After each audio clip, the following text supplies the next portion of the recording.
এই পৃথিবীতে পেটের দায় সবার, তোর একার নয়। তুই চুরি করতে চেয়েছিস তাই চুরি করছিস, অন্য কিছু করতে পারতি। পরে যেন আর ভুবন বুড়ে না দেখি কখন। যা যাবে এখান থেকে। ছাড়লেন কেন দাদা? চোর, পুলিশে দেওয়া উচিত ছিল। পুলিশে দেওয়াই যেত, পুলিশ ওকে ধরে নিয়ে চলে যেত, তারপরে লকআপে যেত, কয়েকদিন থাকতো, 5 মাস 6 মাস, সেখানেও মার খেত, তারপরে ছাড়া পেয়ে এসে আবার পেটের টানে আবার এই একই জিনিস করতো। তার থেকে ওকে একটা সুযোগ দেওয়া হলো, যদিও নিজে অনুভব করে যে হ্যাঁ আমি এটা করবো না, সেই জন্য ছেড়ে দিলাম। দেখো বোন, মানুষ কখনো খারাপ হয় না, সময় খারাপ হয়, মানুষ সেই খারাপ সময়ের ফাঁদে আটকে যায়। হয়তো সময়টা খারাপ ছিল।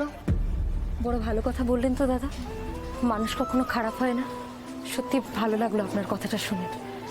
সত্যি এই সমাজে যদি সবাই আপনার মতন করে ভাবতে পারতো। তোমরা কে? তোমাদের কি তুই ভুবনপুরে আগে কখনো দেখিনি? আসলে এখানে না আমার বিয়ে ঠিক হয়েছে, আজকে আবার আশীর্বাদ, তাই বান্ধবীর সাথে একটু গ্রামটা ঘুরে দেখছিলাম আর কি। ও, এখানে বিয়ে?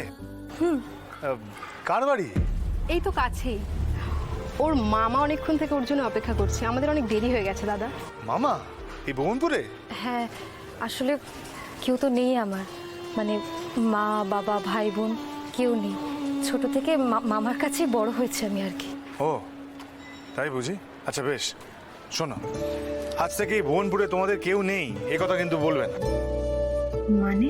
সবসময় মনে রাখবে এই দাদাটা তোমাদের সঙ্গে আছে, তোমাদের পাশে আছে, তোমাদের জন্যে আছে, বুঝতে পেরেছো?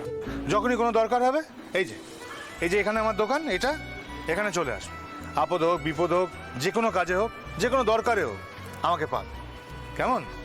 ঠিক আছে দাদা। দাঁড়াও, এই রিক্সা এদিকে এসো। বলছি ওনাদেরকে একটু পৌঁছে দাও। টাকা নেবে না কিন্তু। কেন? আমি দেবো, এখানে আসবে। এসো। এ কি, আপনি কেন ভাড়া দিয়ে দেবেন দাদা? আরে এক্ষুনি যে বললাম তোমাদের এই গ্রামে একজন দাদা আছে, তো দাদা থাকতে তোমরা কেন ভাড়া দেবে? এসো। বড় আফসোস ছিল আমার যে আমার কেউ নেই, কিন্তু আজকে থেকে আর সেই আফসোস থাকলো না। আজকে থেকে এই গ্রামে এক দাদাও আছে। এই দোকানটা তো আমি দেখে গেলাম, আমি পরে এসে বিয়ের কার্ড দিয়ে যাব আপনাকে। আপনাকে কিন্তু অবশ্যই আসতে হবে, কেমন? ঠিক আছে।